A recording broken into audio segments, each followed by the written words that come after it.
11 de la mañana con 40 minutos. Gustavo Gutiérrez, constitucionalista, está conmigo y vamos a hablar de este tema de... Un poco durito el tema porque tiene que ver con asuntos técnicos de ley. Y vamos a ver, pero por supuesto siempre el doctor Gutiérrez nos explica de la mejor manera.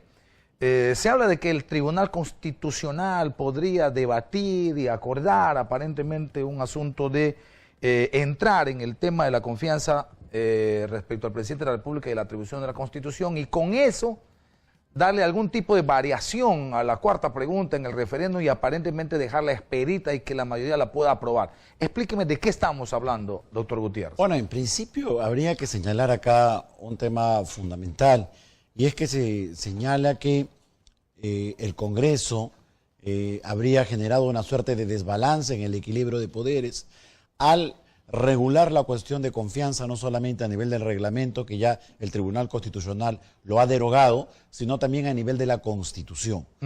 Lo primero que hay que señalar es que no se ha desequilibrado nada, porque nuestro sistema es desequilibrado.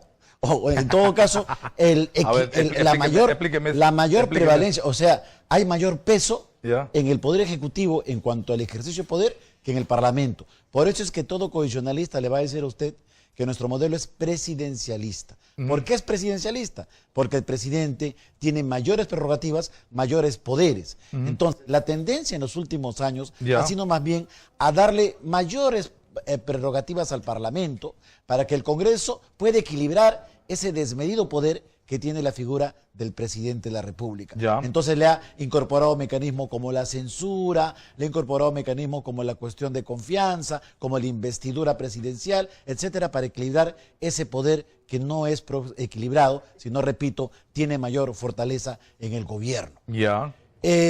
Ahora bien, inclusive hay un dato que mucha gente olvida, que con la Constitución del 79, por ejemplo, la posibilidad del cierre del Congreso era únicamente posible cuando el Congreso no le haya dado 3 veces la confianza y finalmente haya censurado a 3 gabinetes.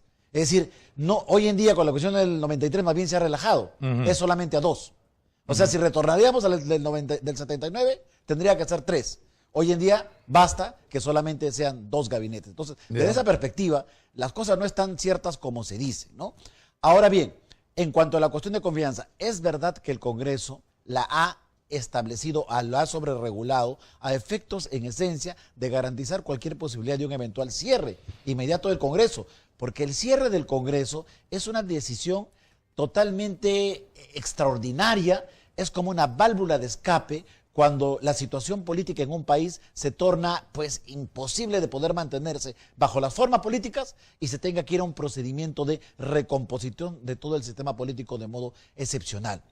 Por eso es que en ese sentido es que el Parlamento lo que había dicho es que bueno, si es que cabe la posibilidad del cierre, entonces en todo caso tendría que ser el gabinete, no tendría que los ministros irse a otros gabinetes, a otros ministerios, no tendría que hacer una suerte de una ruptura simbólica, que no solamente caiga simbólicamente, después un ministro A pasa al gabinete C, etcétera, sino todos tienen que irse. Entonces ahí se habría una crisis total del gabinete y por tanto se tendría que computar para las dos cuestiones de confianza que son necesarias para el cierre del Congreso. Esta reforma es constitucional, ¿es válida o no es válida? Sí es válida, pero cuando se hace en la Constitución. Es dudosa cuando se hace en el reglamento. Por eso es que el tribunal, con toda competencia y con toda opción, como que tiene este órgano de interpretación de la Constitución, la ha declarado inconstitucional y hoy en día no rige esas normas. Pero si es que se modifica la Constitución, ahí sí el Tribunal Constitucional pierde competencia, porque el Tribunal Constitucional también está sometido a la Constitución.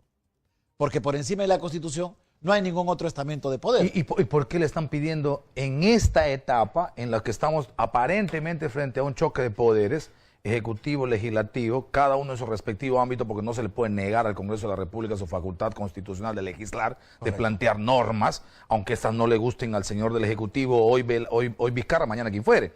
Y que ambos finalmente en este, digamos, choque o equilibrio de poderes someten voluntades a un referéndum que finalmente va a tener que ser refrendado no por la gente, que es el poder supremo en una democracia.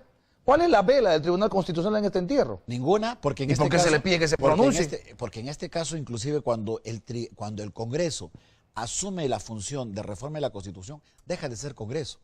se convierte en poder constituyente. Y durante ese proceso está por encima de todos los poderes constituidos.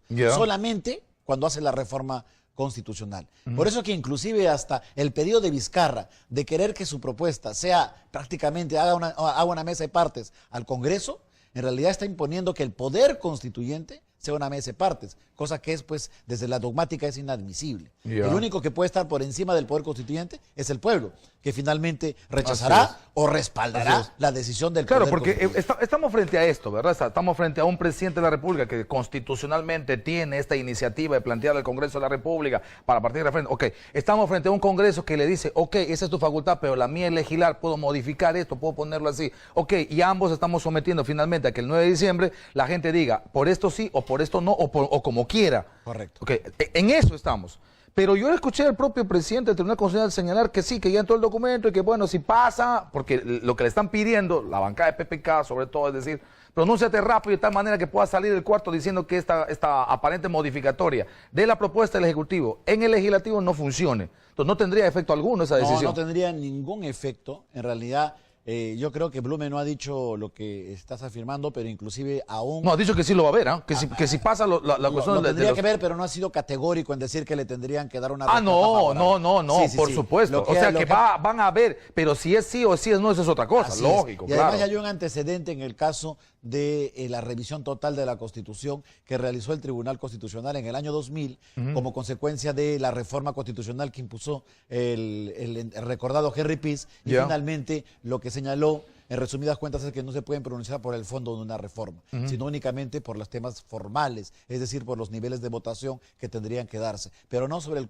contenido del asunto. El contenido del asunto, repito, en este caso, todo el poder que tienen los órganos constituidos emerge del mandato constitucional. Por eso es que o bien el Congreso tiene que aprobar en un procedimiento especial con una votación altamente calificada, o el pueblo tiene que ratificar la decisión del Congreso y esta se convierte en un mandato. Según ese razonamiento, ¿cuál va a ser la respuesta del Tribunal Constitucional a la solicitud planteada por ese punto? Yo creo que tendría que decir que no tiene competencias que no me meto en este asunto para poder asumir o para poder invadir un poder superior, porque el poder superior que está por encima de todos es el poder de la reforma constitucional. El poder de la reforma constitucional lo tiene el Congreso, temporalmente, excepcionalmente, cuando hace este trámite, y el pueblo, cuando toma las decisiones a través del referéndum. Por eso es que el detalle, y por eso es que es muy delicado este asunto, porque y hay que hilvanar muy fino y hay que tratar de buscar los consensos necesarios cuando se va a una reforma constitucional, porque es muy delicado, porque muchas veces el Parlamento como poder constituyente está sujeto a las transacciones políticas y el pueblo está expuesto a la emotividad política. Muchos votan por la emotividad y ciertamente ahora podría ser una censura a este Congreso, pero no sabemos lo que puede haber de acá a 5 años, si es que aparece un Bolsonaro peruano o es que aparece un Maduro peruano, etcétera. Y el estamento que va a defender el modelo democrático, como siempre ha ocurrido a lo largo de la historia de la República, es el Congreso. Ahora, para mí es un misterio cómo va a votar la gente, pues definitivamente en este caso, de manera más clara que en otras, yo no sé por qué no le doy mucha confianza a lo que están diciendo las encuestadoras. Y ciertamente yo les digo que no solamente el problema es la cuestión de confianza, o sea, creo que no ha calado en la población todavía, yo creo que la población no es lo madura suficiente para poder ir a un proceso de reforma constitucional y menos incorporar un Senado, cuando lo que pretendía el presidente es que el actual Congreso de 130 congresistas se divide en dos cámaras y 30 pasen a ser senadores. El Senado es una mirada realmente, es como una suerte de construir un avión, de un Airbus de 400 pasajeros. Todo tiene que ser perfecto. Muy bien. Porque si no hay ese tipo de calibración, lo que va a generar en todo caso es una deslegitimación del sistema político y eso es lo que esperan finalmente los poderes fácticos. Muy bien, le agradezco mucho, doctor Gutiérrez. Gracias. Siempre es un gusto saludarle. Gustavo Gutiérrez, constitucionalista.